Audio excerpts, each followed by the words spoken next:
ಆರ್.ವಿ. ದೇಶಪಾಂಡೆ ಅವರಿಗೆ ಜಿಲ್ಲಾ ಜನಸೇನಾ ಒಕ್ಕೂಟದಿಂದ ಸನ್ಮಾನ, ಅಭಿವೃದ್ಧಿಗೆ ಮಾರ್ಗದರ್ಶನ.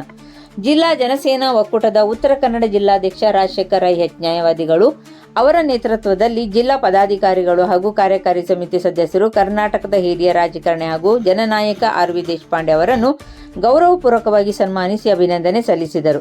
ಕರ್ನಾಟಕ ಸರ್ಕಾರದ ಆದೇಶದಂತೆ ಆಗಸ್ಟ್ 12, 2026ರಂದು ಸಚಿವ ದರ್ಜೆಯ ಸ್ಥಾನಮಾನ ಹೊಂದಿರುವ ಕರ್ನಾಟಕ ಸರ್ಕಾರದ ಆಡಳಿತ ಸುಧಾರಣಾ ಆಯೋಗದ ಅಧ್ಯಕ್ಷರಾಗಿ ಆರ್.ವಿ. ದೇಶಪಾಂಡೆ ಅವರನ್ನು ನೇಮಕ ಮಾಡಿರುವುದು ಉತ್ತರ ಕನ್ನಡ ಜಿಲ್ಲೆಯ ಜನತೆಗೆ, ವಿಶೇಷವಾಗಿ ದಾಂಡೇಲಿ, ಹಳಿಯಾಳ್, ಜೋಯಿಡಾ ಭಾಗದ ಜನರಿಗೆ ಸಂತಸ ಹಾಗೂ ಹೆಮ್ಮೆಯ ವಿಚಾರವಾಗಿದೆ ಎಂದು ಒಕ್ಕೂಟದ ಪದಾಧಿಕಾರಿಗಳು ತಿಳಿಸಿದ್ದಾರೆ.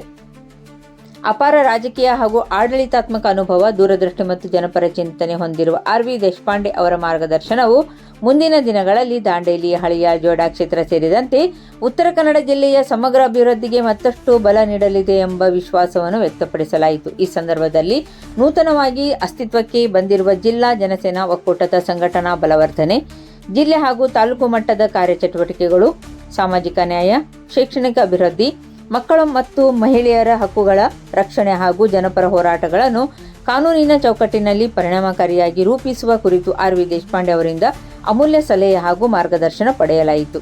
ಆರ್.ವಿ. ದೇಶಪಾಂಡೆ ಅವರು ನೀಡಿದ ಸಲಹೆ ಹಾಗೂ ಮಾರ್ಗದರ್ಶನಗಳನ್ನು ಒಕ್ಕೂಟದ ಪದಾಧಿಕಾರಿಗಳು ಗೌರವಪೂರ್ವಕವಾಗಿ ಸ್ವೀಕರಿಸಿದರು.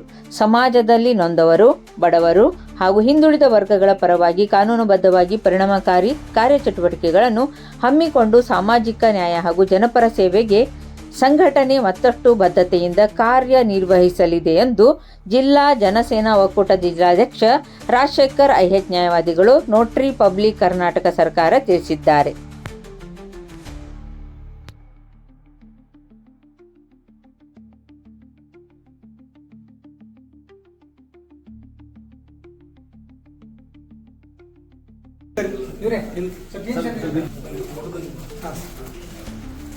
ಮೊಬೈಲಲ್ಲಿ ಕೊಡ್ರೇನು?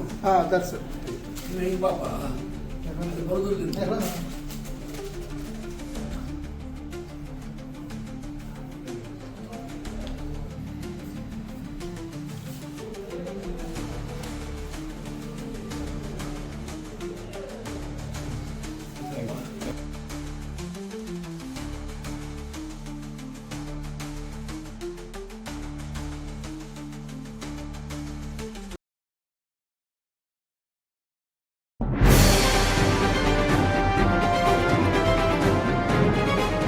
ಇದು ಖಾಲಿ ಡಿಜಿಟಲ್ ವಾಹಿನಿ, ಸತ್ಯ ಮತ್ತು ಸ್ಪಷ್ಟ ಸುದ್ದಿ.